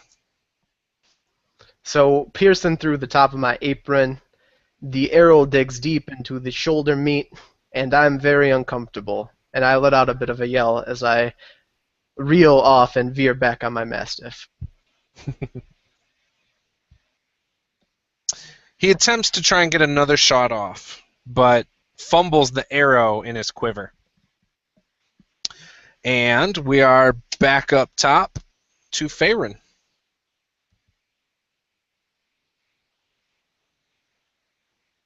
There we go.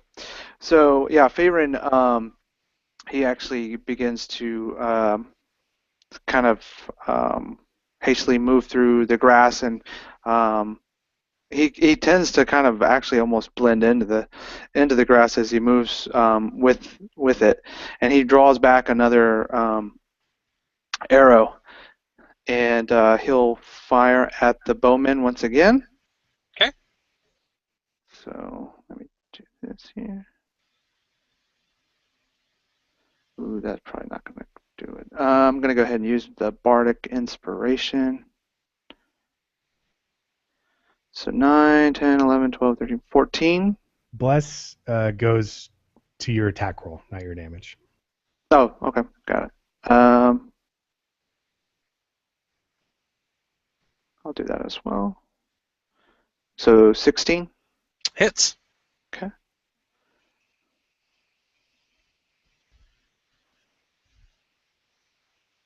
Ooh, that was bad. 5 piercing.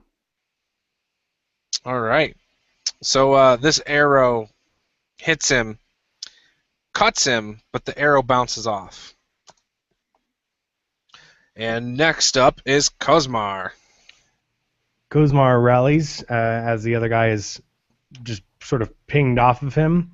His hammer comes soaring up to connect with the creature's head, and he will use his War Priest special ability to take an extra attack. So his hammer glows with righteous-looking or powerful-looking energy, and he swings once and then twice back around. First swing is a 13. Hits. Second swing is a 12. Hits. Sweet. And so this plus this, that's 12 damage bludgeoning with the hammer. Great. Yeah, you hurt him pretty bad. Don't draw blood, though. Just you hear these loud thumps off of him. He's pretty sturdy. And he kind of repositions his hands on the pike, gonna thrust it at you. Next up is Yorich. Okay, so the centaur is still right in front of me. Yes. Okay, so my Mastiff is going to dash back into the weeds, and this gives the Centaur the option of making a melee opportunity attack against my Mastiff. Considering he has his bow, I guess he could try to kick. He'll try and kick at it. He's going to miss pretty bad. Armor class 7. Okay, so that's pitiful. My doggy goes into the weeds. You see the part make a circle, and then leaping out again, once with the lance up and then straight out couched in front of me, I make another strike at the beast's chest. Go for it. He's pretty wide open and vulnerable. 14. Well, that'll hit. Okay, here we go.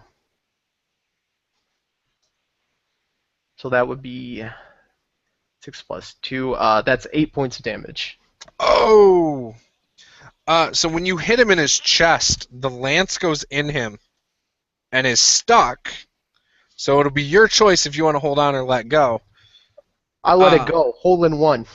All right. Well, he's still alive. But you can tell his eyes are wanting to roll in the back of his head like he's about to fall forward. But he does not. So this dash action with my mutt, I'm dashing past him.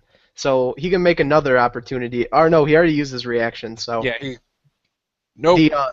The mutt goes about 20 feet into the weeds. All right. And then we are to Grim. Pinkie continues his song, singing, "And as the life left his eyes, I could hear his newborn's cries." And he moves his full movement, and he's going to make 2 attacks as these swords vibrate through the air towards this centaur.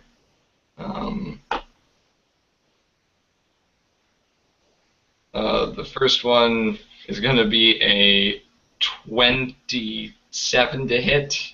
Oh, yeah. Do a d6 plus 3. So 7 damage to this centaur, and then the second attack, I believe I can use Bless on both attacks. Yep. So that's going to be a 19 to hit. Oh, yeah. And just a flat d6, 3 more damage, so he deals 10 damage with these vibrating, humming swords. Yeah, you cut him pretty good. Some blood starts to flow, but he does not seem to be too phased. This is not the first time he has shed blood. Okay. And the one who you just cut is going to regain his bearing now from your spell you had done. And he's going to come down with his pike towards your chest. And as he does, he goes straight into the ground with it and breaks his pike. It is now a spear. A broken piece of wood.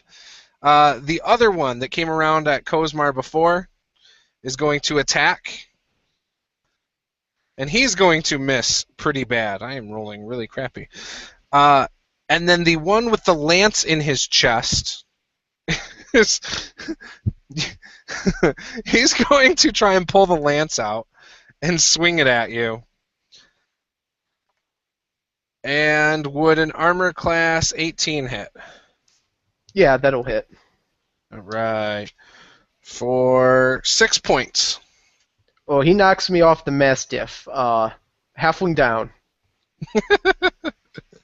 All right. Cookie! You see my apron, it goes flying. There's various goods out of the bag. It's showering. It's a bad situation. We need you to make bacon. Don't die. And Faerun. So Faerun, you see what looks like 2 centaurs who can't swing a pike to save their life. And you see an archer ripping a lance out of his own chest and swinging it at your halfling buddy. And he is looking a little weak over there, even though he just took your halfling buddy down. All right. So yeah, Faerun again just kind of taking an archer's stance. So he's on a knee, and that kind of like stabilizes his bow, and he pulls back the fletching to his face, and he just kind of whispers to the bow, "Blood of my blood," and he fires again trying to take down the archer and spare Cookie, his bacon-making friend. So let's see here. Roll. Okay, so that is going to be a 19. Yeah, explain your kill shot. All right, so as the arrow hits, I say that fast is fine, but accuracy is final. And I rolled so it actually comes through, and as the centaur is kind of trying to come down with the lance, you see that arrow kind of like Cookie sees the arrowhead pierce through his throat as blood just starts to kind of like guzzle down. Awesome. Cookie, roll a dex save.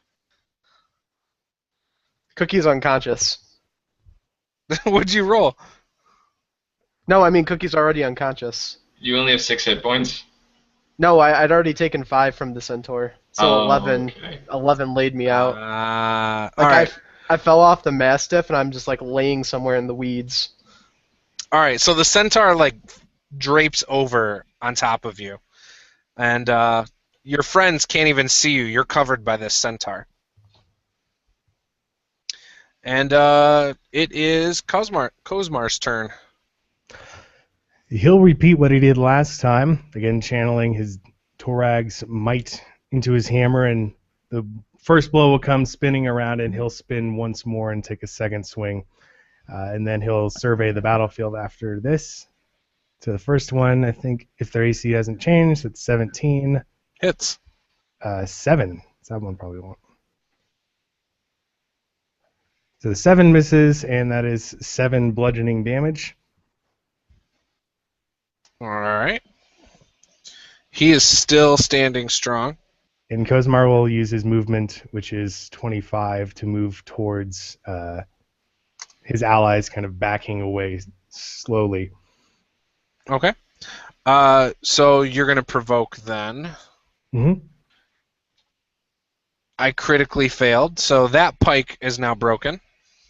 And you're able to move 25 feet. So you're about halfway to... Were you moving towards Cookie or towards... Where were you moving to? I'm sorry. If I heard a yelp and cry of pain, and I would be moving in that direction. Yeah, it would be hard to miss because he was flying back and forth on his Mastiff, and all of a sudden there's like no noise and no appearance of him. So I would say you know what happened. And yeah, you can get about halfway there in that 25 feet of movement. All right. And now, Yorich, give me a saving throw. Okay, and then I will do my Mastiff's action afterwards. Okay. Let's see. You might have a new character called a Mastiff. Nope. So that's one failure. All right. My Mastiff, seeing me buried beneath this human horse beast, starts to paw and claw at it and try to tear it off because it knows who feeds it. Excellent. Give me a strength check for the dog. What do you want to call his modifier? Yeah, it's up to you. I'd say like what's fair, like a +1, a +1 for a dog. 1 or 2 probably. We'll say a +1. 15. All right. So he's able to uncover you partially. And next we are to Pinkie. Okay. Pinkie finishes up his song as he says, "I've never been sadder to take a life when I orphaned a child and widowed a wife." And he pulls back his blade, which is called Discord, and he's going to make the attack roll. Okay. Which, when I add it all together, is a 15 to hit. All right, that'll hit. All right. And he does 6 slashing damage. And then he brings the other sword around, which is called Harmony. And he brings it down on this guy, or against him. He's much, much taller than him. For a, I believe that should hit, because that's a 16 to hit. Oh, yeah. All right. Is a flat 6 damage, so 12 damage in total. Nice. Yeah, you hurt him pretty bad, but he is still standing tall over you. You're probably not even up to the body of him because you're so short. But yeah, and it is their turn. So he's going to try and jab this staff down into you, Pinkie. And that would be armor class 16. That'll hit. All right. For 6 points. Okay.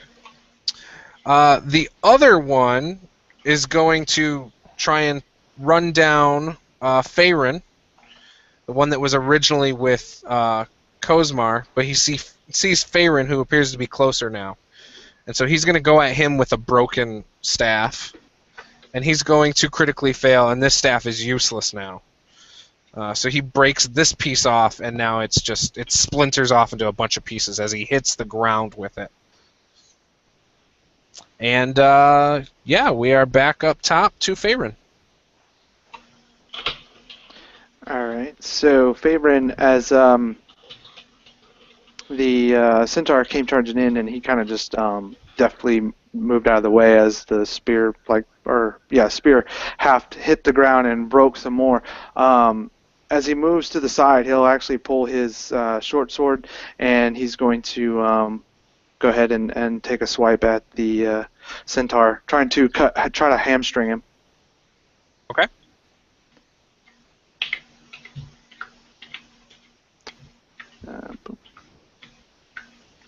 So that is going to be 19, 20, 21. Oh, yeah.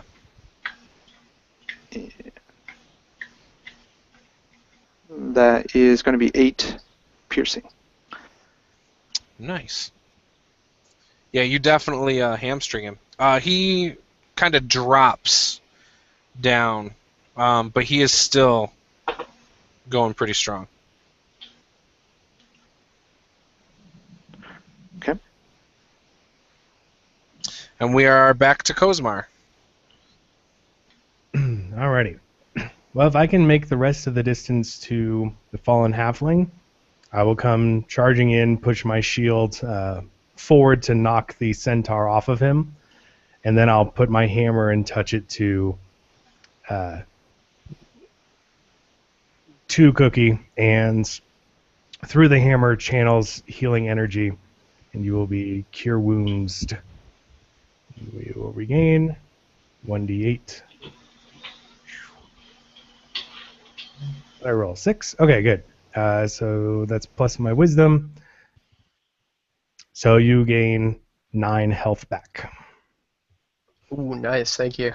So my eyes start to blink open. You see rapid movement on the lids, and I look up. Is that you, Kozmar? You're not done yet. Get up, lad. They're still here. Oh, I'm. So I force myself up, and I say to Kozmar as I'm catching my legs, I saw it, Kozmar. I saw it, the big banquet in the sky. I'm sure you did. And I know we're all hungry. But you gotta cook one of these things here soon. Save the banquet for later. I'll So try a and tear, pull him up. a tear rolls down my cheek, and I say, I had all the fixins. I'll get there soon enough. Awesome. And it is actually Yorch's turn.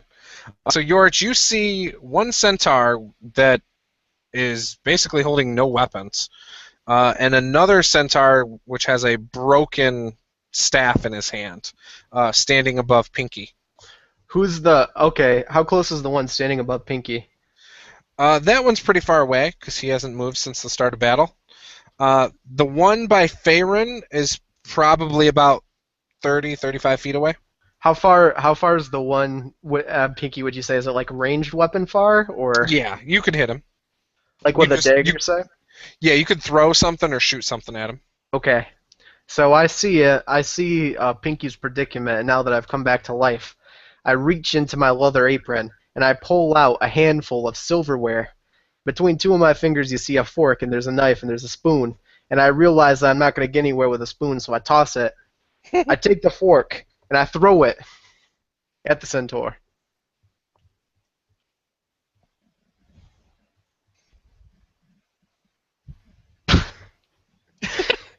That is a 10. That wasn't. Oh, okay. For a second, I thought you had a critical fail, but no, you're lucky. Okay. Yeah, 10 misses. Now with lucky, I know it affects the D20 because the D4 is part of the attack roll. Does lucky affect the D4? Just the No. D20. Yeah. Dress. I thought I was onto something there. Okay. It's all right. All right. So now we are to Pinkie. You see this fork go darting by your head. Yeah, I see the fork go darting by his head, and it kind of like breaks him out of the song. Oh, Satabas. And he brings these swords together, and they clatter together, and they begin to vibrate once more, and he brings them back, and then across again at this thing's legs. So I'll make those 2 attack rolls. Alright. Oh, that wasn't very great.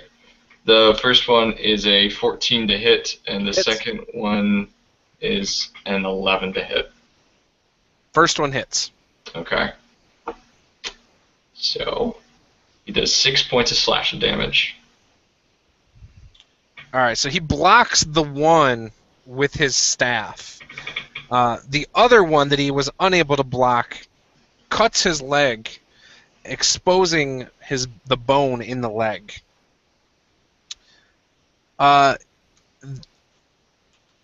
He quickly pushes your sword aside with his staff and slashes at you with this staff for an 18 to hit. Yep. And 4 points. 4 points is just enough to bring Pinkie down. Oh. All right, so you're dropped. And the other one, with his bare hands, is going to swing at Faerun, but he's not trying to hit you. He's reaching for the sword that is currently in the holster, the double dragon short sword. So give me an opposed strength check. Or dex, whichever one you would prefer, Faerun. Alright, I'm going to go with Dex. All right. Oh, Beat a 3. natural 1. Did you? All right, what's your Yeah, modifier? It's 3, but... Bless works for ability checks, too. Oh, you automatically win then, because Oh. I rolled a natural 1 as well. Oh, there you go. So he reaches for it, and you just kind of trip out of the way as he trips after you, and he does not succeed. And with that, we will go back to you, Faerun. All right, as I kind of stumble back, I kind of go into a roll, being dexterous as I am. And as I come out of the roll, I notice that the short sword that I did have in the hand and the bow that I had in the other are actually not in my hands anymore. So the only thing left that is in my hand is the double dragon sword. So with that, I speak the elven script that's on the blade as I rush in and flick out as 2 blades, and will come in and try to just kind of jump onto his torso and dive into his chest. Okay, roll 1 to hit, and that'll work for both the attacks. The bless there. Ooh, yeah, that's going to be 10, 13. Hits. All and so right. roll damage for both strikes. So that's 5, and apply damage once. Yep, 8. 8? Yep. All right. So you are able to jab these swords into him, and he's still standing. These guys are tough. Now we are to Kozmar. So Kozmar, you see your buddy dodge out of the way of having his sword grabbed, and then just jab that sword into this centaur. First thing Guzma's going to do is look at Cookie and shake his head and pull a javelin from his holster and like toss it in his general direction, an actual hefty weighted javelin that does real stuff. And then he will charge at the, since I think he's right next to him if I'm picturing this right, or fairly nearby, the one attacking Faerun is melee range? Really close. Yep. Then he will channel his. And how far away was Pinkie? Is he a little further off? Yeah, he would be ranged distance from you. Okay. But there's only the one up still? There are two that are still up. Yeah. Okay. So they're both hurting pretty bad, though. He'll take a swing, and again, channeling his last War Priest ability, calling on the Mine of Torag, and take 2 swings. So the second one is an 11. Nope. 11 misses. Okay, so the first one should hit. That is max for 10 bludgeoning damage. Yes, and that was on the one on Faerun? Yeah, the one closest to us. Describe the final shot. Alrighty. Well, after he tosses the javelin over, you see he's got a steely look on his face, and he comes. Actually, there should be a body of one right nearby, isn't there? Because it fell on top of him. So he'll come running, and he'll jump off of the body of the fallen centaur, and bring his hammer down, and it crackles with a bit of stony-looking lightning, and comes shattering down onto its skull and splinters it. You see it topple over. Awesome. Yeah, so he drops, and then we go to Yorich. How do you respond to this javelin being tossed to you? Well, looking at my comrade Pinkie, I'm thinking the kid's seen better days, so I go on top of a mound that's nearby where the centaur can see me and I can see him. And I shout at the top of my lungs, "Hey you, buddy! It's time you learn you need to stop fighting.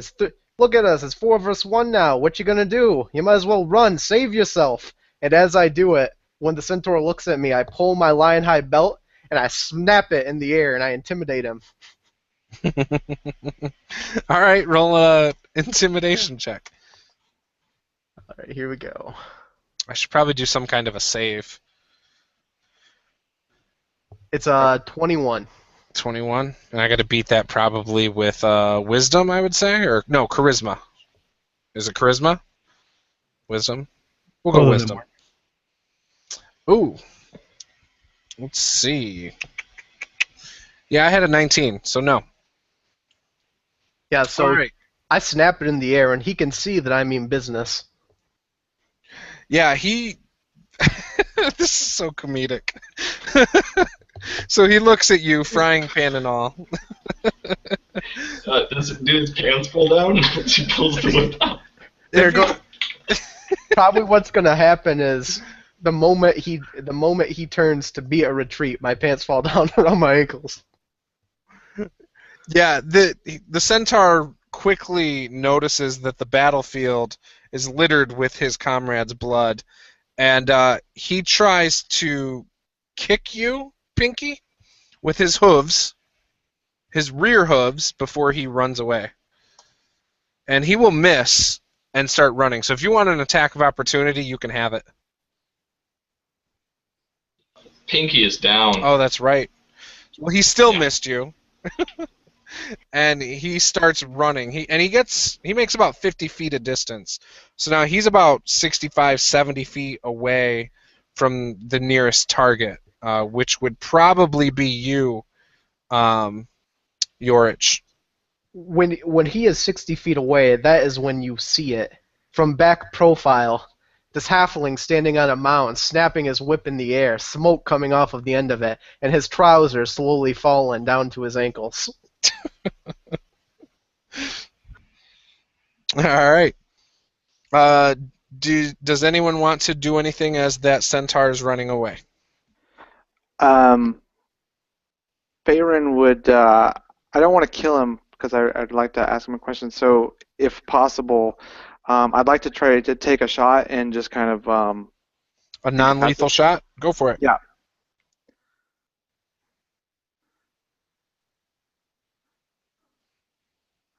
Yeah, that's going to be over 20. Oh yeah, you'll hit. For 6. All right. It hits, but it is not enough to drop him. Okay. Anybody else? Kozmar will hustle over to Pinkie and use his cantrip, Spare the Dying, to stabilize him. Okay. He's not interested in... I guess he could have cast Sacred Flame, but he's not interested in Right. dealing with that guy. Okay. All right. Well, he manages to get another 50 feet away. So now he's about 120 feet away. Can you still make a shot, Faerun? Or do you want to? You said 150? 100 and... Yeah, I believe I said that. Okay, so he's just in range before he goes long range for me, so I will take one more shot as I pull back and kind of close my eyes and kind of hope that my elven god will assist here. Especially with the Torag's blessing. Maybe 2 gods are better than 1. Oh, probably not. 5, 7, 10, 12. Hits. All right. Ugh, no. 4. So close, but not enough. So he manages to limp off towards the mountains. I'll let them go.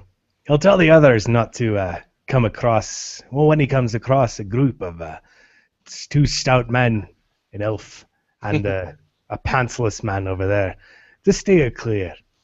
It's good that he got away. These dead centaurs have very large water skins on them. And it appears to be out of the bladder of some sort of animal. But they're very large. And the one centaur, the archer, had what appeared to be not a gauntlet, but like almost like a glove. We'll say it's a glove. He had some special gloves on that are like archery gloves, and Faerun, you would definitely recognize that. Yeah, so, I mean, I definitely will begin to look over the bodies of these centaurs as Kozmar is making sure our other companions are in top shape.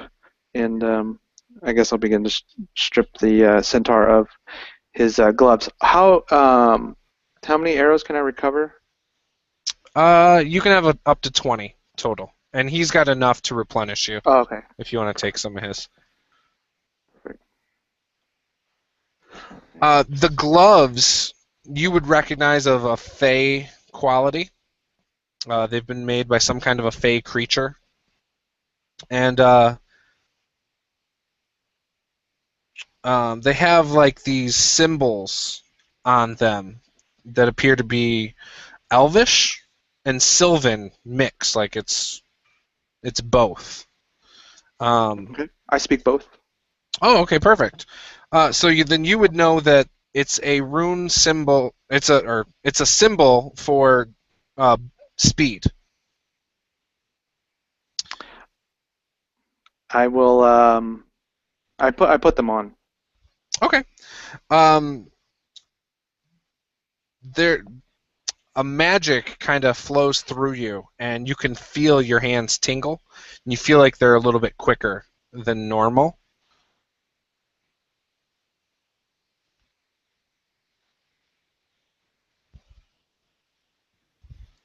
Yeah, I You're can feel falling it. into all sorts of magical contraptions. So, meta knowledge, the gloves, when you make an attack with your bow, after you do your attack and damage, you'll roll a d6. If you roll a 6 on the die, you can do another attack with your bow. Okay, cool. I don't have any more healing to get Pinkie not. I mean, he's stable, but he's still unconscious. So I'll kind of heft him up and set him down somewhere a little more comfortable until he regains consciousness, and then help with the searching through the rest of the supplies. Yeah, that's 1d4 hours. Juice, do you want me to roll that, or? I've got you, Pinkie. I've got you.